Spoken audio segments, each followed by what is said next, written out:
Bhayandar police ने ठगी के एक मामले में गोरेगांव परिसर से एक आरोपी को गिरफ्तार किया है, जिसने अपने 4 साथियों के साथ मिलकर भायंदर के एक व्यापारी से 2 करोड़ की ठगी की थी। भायंदर पुलिस स्टेशन के वरिष्ठ पुलिस निरीक्षक की माने तो आरोपियों ने फौरन बैंक के जरिए कुछ दिनों में पैसा डबल करके देने का झांसा देकर व्यापारी से 2 करोड़ लिए। कुछ दिन बाद आरोपियों ने व्यापारी को सिंगापुर में स्थित डच बैंक का एक फर्जी ईमेल दिखाकर उसे भरोसा दिलाया कि उसे उसके पैसे जल्द मिल जाएंगे। मगर जब व्यापारी को कुछ दिनों के बाद उसके पैसे नहीं मिले तो उसने भायंदर पुलिस स्टेशन में ठगी का मामला दर्ज कराया, जिसके बाद पुलिस ने आरोपी को गिरफ्तार कर उसके पास से 40 लाख रुपए बरामद किए। बाकी के 4 आरोपी अभी पुलिस की पकड़ से दूर है।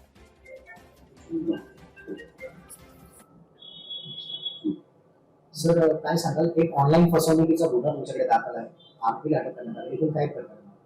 हा ऑनलाईन नाही, ऍक्च्युली हा गुन्हा त्यांनी सांगितलं की तुम्ही मला 1 करोड रुपये द्या, मी तुम्हाला 1 करोड 80 लाख रुपये परत करतो आणि फॉरेन मधून ते फंड तुम्हाला येतील आणि असे करून त्याच्याकडून एका विक्टिम कडून 2 करोड रुपये त्यांनी घेतले आणि ते विश्वासाने त्यांना सुपूर्द करून त्यांना काही ते पैसे परत दिले नाहीत आणि ज्यांनी या विक्टिम जास्त तगादा लावला तर बँक ऑफ डचेस म्हणून जी फॉरेन बँक आहे त्या बँकेचं एक बनावट सिंगापूरची बँक आहे, त्या बँकेचा बनावट ईमेल त्यांना दाखवला की हे बघा तिथून तुम्हाला ते तुमची रक्कम निघालेली आहे, 2-4-5 दिवसात तुम्हाला मिळून जाईल, असं करून त्यांना विश्वासात करून त्यांना फसवणूक केल्याचं निष्पन्न झाले. त्यांनी दिलेली फिर्यादीवरून गुन्हा दाखल आहे.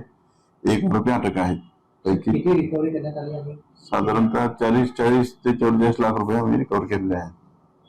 गँगमध्ये किती लोक आहेत सर, त्याची पार्श्वभूमी काय? पार्श्वभूमी असं आहे की लोकांना जास्त पैसे स्वीकारून त्याच्या बदल्यात दुप्पट रक्कम देण्याचा आम्ही दाखवून ते तुम्हाला ऑनलाईन ते पैसे मिळतील, बँक ट्रान्झॅक्शन तुम्हाला बँक वाईटमध्ये तुम्हाला ते पैसे मिळतील असं ते आम्ही दाखवून त्यांनी फसवणूक केलेली आहे. साधारणतः 4 ते 5 लोकांची नावं निष्पन्न झालेली आतापर्यंत तपास चालू आहे. नागरिकांना काय आव्हान कराल? नागरिकांना हे आवाहन करेन की कोणीही काही दिवसामध्ये डबल पैसे देऊ शकत नाही, सगळं खोटं आहे. अशा ठिकाणी पैसे गुंतवून स्वतःच्या पैशाची हानी करून घेऊ नका आणि त्यामुळे अलर्ट राहा. असं तुम्हाला जर कुठं स्कीम दिसत असेल तर कुठल्याही बँक अधिकाऱ्यांना बँकेमध्ये जाऊन त्याने अप्रोच होऊन अशी कुठली स्कीम बँकेने वर काढलेली आहे का किंवा असं काही होऊ शकतं का याची शहानिशा करा, खात्री करा आणि नंतरच तुम्ही हे करा. आरोपी अटक केलं तो भाईंदरचा आहे आणि गँग कुठे राहते आरोपी? हे आरोपी मुंबईमधले आहेत, विजय भाईंदरचे नाही आहेत, ते आम्ही डिटेल्स अजून देऊ शकत नाही तुम्हाला. फ्रॉड के मामले में आपने किसी आरोपी को गिरफ्तार किया है, ये किस तरह से फ्रॉड करते थे और कितने का फ्रॉड किया है? ये जो इनका मोडस ऑपरेंडी ये है कि आप हमको पैसा दो कैश में, हम आपको बाय बैंक आपको ट्रांसफर करेंगे आपके अकाउंट में और वो फॉरेन से आएगा, ऐसा इनका ये, और कम दिन में आपको डबल पैसा, लगभग डबल पैसा देंगे हम आपको, ऐसा झांसा देते थे. ऐसे विक्टिम जो हमारे कंप्लेनेंट है उनको उनसे 2 करोड़ रुपए दिए और उनको कुछ ही नहीं वापस किया. और मीनवाइल जब इन्होंने पैसा मांगना शुरू किया तो उसने एक बैंक ऑफ डचेस करके सिंगापुर का बेस्ड बैंक है, वो बैंक का एक ईमेल उनको दिखाया, सर्टिफिकेट दिया उनका कि आपका पैसा हमने आपके अकाउंट में ट्रांसफर कर दिया है, 2-4-5 दिन क्लियरेंस के लिए लगेंगे और 2-4-5 दिन के लिए आपके अकाउंट में आ जाएंगे करके एक बोगस डॉक्यूमेंट भी उनको दिया. और फिर भी पैसा नहीं वापस आया था. हम लोगों ने प्रोविजंस लिया और एक आरोपी का अरेस्ट किया हूँ, उससे लगभग 40 लाख रुपए हमने रिकवर किए. सर जो आरोपी है ये बिहार के रहने वाले या कहीं बाहर के, और कितने लोग हैं इसके गैंग में? ये लगभग 5 लोग तो अब तक निष्पन्न हुए हैं, ये रहने वाले मुंबई के हैं. डिटेल्स हम आपको नहीं दे सकते इस वक्त. सर क्या बोलेंगे ऐसे लोगों से बचने के लिए, नागरिकों को क्या आह्वान करेंगे? ऐसा कोई भी पब्लिक का आदमी बोलता है कि हम कम समय में डबल पैसा करके देंगे या तो इस पर भरोसा ना करें. आप गवर्नमेंट मशीनरी का सहारा ले, किसी बैंक ऑफिशियल से आप जाकर के इंक्वायरी कराए, लेकिन ऐसा कोई भी नहीं कर सकता. ऐसा अपना पैसा ऐसी जगह मत डालो जहां से वापस ना आए.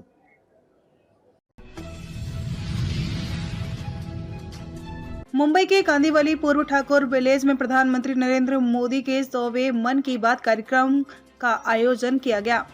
इस 100वें मन की बात को देखने और सुनने के लिए केंद्रीय मंत्री पीयूष गोयल कांदिवली में पहुंचे। मन की बात को ठाकुर मॉल में सुनने के लिए स्थानीय लोग भारी संख्या में उपस्थित थे। मन की बात सुनने के बाद केंद्रीय मंत्री पीयूष गोयल ने स्थानिकों से मन की बात के बारे में पूछा। पीयूष गोयल ने कहा कि प्रधानमंत्री नरेंद्र मोदी ने आज 100वां मन की बात पूरा किया। मन की बात में पूरे देश में नए रोजगार को पैदा किया जा रहा है। ऐसे रोजगार के बारे में पूरे देश ने जाना और स्वावलंबी बने। देश के अलग अलग नए रोजगार के बारे में देश की जनता को बताया गया। विपक्ष की नकारात्मक सोच देश को आगे नहीं बढ़ाएगी। प्रधानमंत्री नरेंद्र मोदी की सकारात्मक सोच से देश आगे बढ़ रहा है कि 100 करोड़ लोग मन की बात से अलग अलग प्रकार से जुड़े हैं और हमने तो कुछ एग्जाम्पल्स भी सुने कैसे लोगों ने मन की बात में देखी हुई चीज से प्रोत्साहन लेके अपने भी कार्यशैली को अपने काम में बदलाव लाने की कोशिश की है। और ऐसे कई सारे उदाहरण हैं, पर जो आज भी जिक्र हुआ खिलौनों का उदाहरण, ये एक बहुत छोटा दिखता होगा लेकिन है बहुत बड़ा उपलब्धि हम सब के लिए।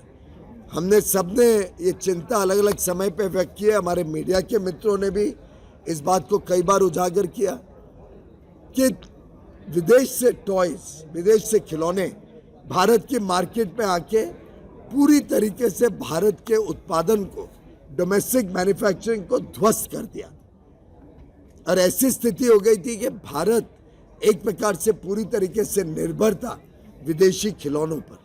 प्रधानमंत्री नरेंद्र मोदी जी ने इसकी चिंता की।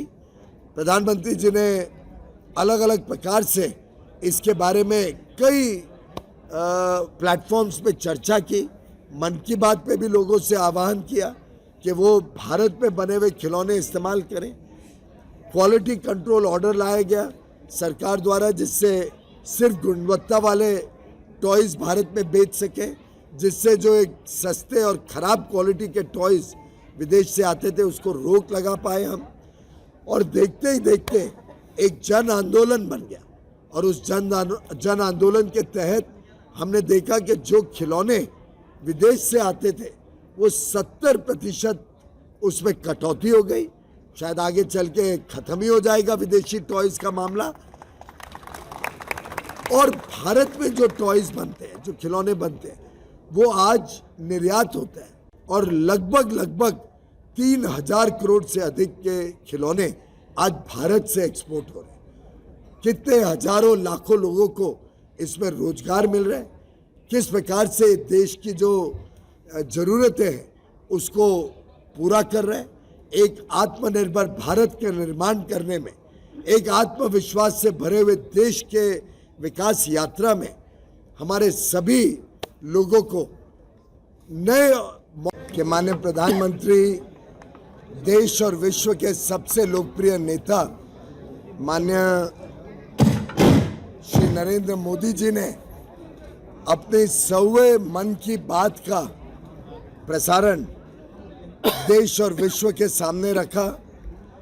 आपने अनुभव किया जो उत्साह आज ठाकुर कॉम्प्लेक्स के भाई बहनों ने, प्रदेश भर से आए हुए अलग अलग हमारे बच्चों ने, हमारे सबके वास्तव में अन्नदाता के रूप में ध्यान रखने वाले डब्बा वाला, ऐसे दिव्यांग भाई बहन अलग अलग प्रकार से, अलग अलग समाज से हमारे साथ इतनी बड़ी संख्या में लोग जुड़े। जो उत्साह युवा युवतियों में देखने को मिला, जो उत्साह हमारे बुजुर्गों में देखने को मिला, मैं समझता हूँ समाज के हर वर्ग को प्रधानमंत्री जी के साथ एक कनेक्ट महसूस होता है। अपने आप में ये विशेषता रही है कि इसमें कोई राजनीति कभी भी नहीं हुई। प्रधानमंत्री जी ने इस बात की चिंता की कि ये एक सामाजिक प्लेटफॉर्म है। इस प्लेटफॉर्म के माध्यम से सकारात्मक सोच, एक सेंस ऑफ पॉजिटिविटी प्रचार प्रसार करने की कोशिश की। उदाहरणों के माध्यम से अलग अलग विषयों के बारे में जानकारियाँ जो लोगों को प्रोत्साहित करें, ऐसी जानकारियां हम सबको मिली और हर एपिसोड में कुछ ना कुछ एक नयापना, कोई ना कोई नई बात, कोई ना कोई नया विषय और इसके जो प्रभाव का क्षेत्र रहा है वो देश भर के कोने कोने तक महसूस होते हैं। अलग अलग अनुमान है कि